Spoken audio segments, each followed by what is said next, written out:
और यहाँ पर आपको बताएं कि साबिक core commanders Karachi lieutenant general Naveed Mukhtar को DGISI मुकर्रर कर दिया गया है। पाक फौज में आला सतह पर तकर्रर और तबादले हुए। DGISI, DGISPR और DG रेंजर सिंध को तब्दील किया गया और साबिक core commanders Karachi lieutenant general Naveed Mukhtar को DGISI मुकर्रर कर दिया गया। आपको बताएं कि साबिक core commander Karachi lieutenant general Naveed Mukhtar को DGISI मुकर्रर कर दिया गया है।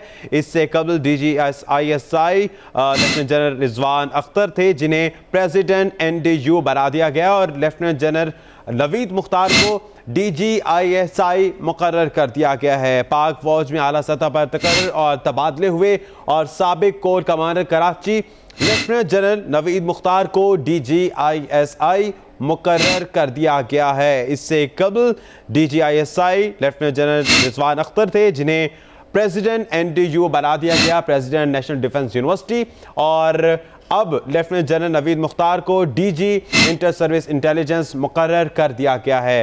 पाक फौज में आला सतह पर तकर्रर और तबादले हुए और इसमें साबिक core commander Karachi lieutenant general Naveed Mukhtar को DGISI मुकर्रर कर दिया गया है। Lieutenant general Naveed Mukhtar DGISI मुकर्रर हो गए हैं, जबकि lieutenant general Rizwan Akhtar president national defence university मुकर्रर कर दिए गए हैं। पाक फौज में आला सतह पर तकर्रर और तबादले हुए और लेफ्टिनेंट जनरल नवीद मुख्तार को DGISI मुकर्रर कर दिया गया है। इससे कबल वो कोर कमांडर कराची तैनात किए गए थे और अब उन्हें कोर कमांडर कराची के बाद DGISI मुकर्रर कर दिया गया है। पाक फौज में अहम तब्दीलियाँ और अहम तब्दीली अब ये हुई कि साबिक core commander Karachi lieutenant general Naveed Mukhtar को DGISI मुकर्रर कर दिया गया है। पाक फौज में आला सतह पर तकर्रर और तबादले हुए। DGISI, DGISPR, DG ranger Sindh को तब्दील किया गया।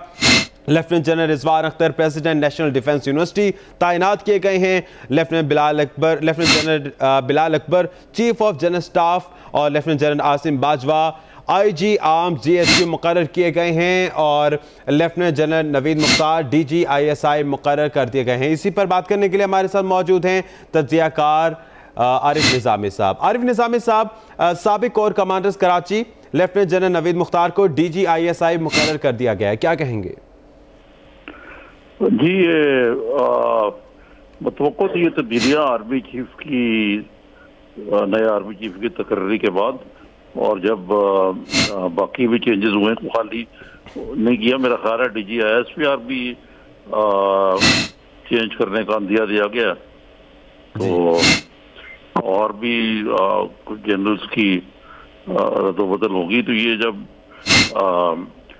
जो आते हैं आर्मी चीफ, ये अपनी टीम लेके आते हैं और ISI के जो ये मौजूदा चीफ रिजवान अख्तर साहब, इनका मुझे ठीक तरह पता नहीं, लेकिन इनकी टर्म जो है वो खत्म होने वाली थी, तो उस लिहाज से कोई ऐसी हैरानकुन बात नहीं है। इसी तरह की क्या मगोइयाँ होती रहती हैं मीडिया के अंदर, लेकिन प्रोफेशनल सोल्जर जो हैं वो उनकी तब्दीली को रूटीन का मसला होना चाहिए। ठीक है, बहुत शुक्रिया। आरिफ निज़ामी साहब हमारे साथ मौजूद थे।